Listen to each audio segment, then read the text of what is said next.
constitution is being tested. At the outset, let me state that I have nothing as against the Deputy President or where he comes from. But Honorable Speaker, the Deputy President is not an ordinary person. The Deputy President is actually the second in command in our nation. Before he assumes office, Article 74 of the Constitution requires him to take an oath of office. And Honorable Speaker, I've looked at the oath of office of the Deputy President. It requires him to be faithful to the Republic, to give counsel and advice to the President without fear or favor.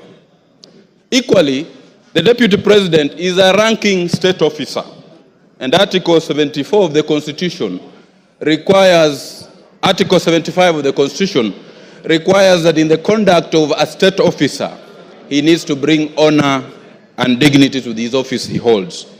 Honorable Speaker, looking at the grounds that have been availed, I want to state here categorically, Honorable Speaker, that the Deputy President has violated the Constitution and his oath of office. Why do I say that, Honorable Speaker?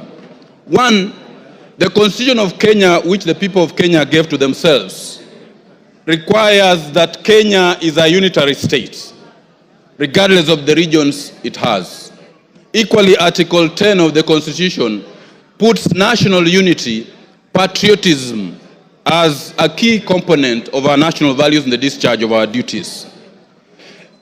Several other times, and I want to speak to this very clearly, Honorable Speaker, when the Deputy President, the truthful man he says he is, attended a church service in Bungoma, and we actually requested that we had several other problems which needed to be handled, specifically blocked road programs, employment opportunities. The Deputy President, the truthful man that he is, told us on our faces that according to the votes which we got, whatever we had gotten was enough and we had no duty to keep on asking for more projects. That is the Deputy President who is supposed to be the principal assistant to the President and who is supposed to portray national unity. Equally, Honorable Speaker, the Deputy President yesterday clearly said that the government that we have now, the Kenya Kwanza government, is a government of shareholders. Because he said the government was formed because of shareholding agreements. Once you become a Deputy President, you are the face of national unity. He cannot really keep invoking the promises which were made, the agreements which were made prior to the government being formed. What will happen to those other countries, other areas which are not part and parcel of those particular agreements that were alleged to have been made? Equally, Honorable Speaker, the Deputy President has committed an offense, or is reasonably expected to have committed an offense. When he was asked in his visits which he makes throughout the country, he stated that he visited Keyo Marakwet, he visited other parts of the country, and he has been given animals. And those animals, he has kept them at his home, and he now has a herd. Article 76 of the Constitution clearly indicates that when you receive a gift or a donation, you are supposed to donate it back to the Republic. You don't keep it up as your reward at home. So looking at this, Honorable Speaker, the Deputy President of the Republic of Kenya has committed a corruption offense for which he needs to go home. Honorable Speaker, the Deputy President of the Republic of Kenya is supposed to be above board. He is supposed to be the number 2 citizen who needs to preach national unity. He is supposed to be the president in waiting. He is supposed to be actually the president in waiting, so that if anything happens, he is supposed to take over the reins of the country.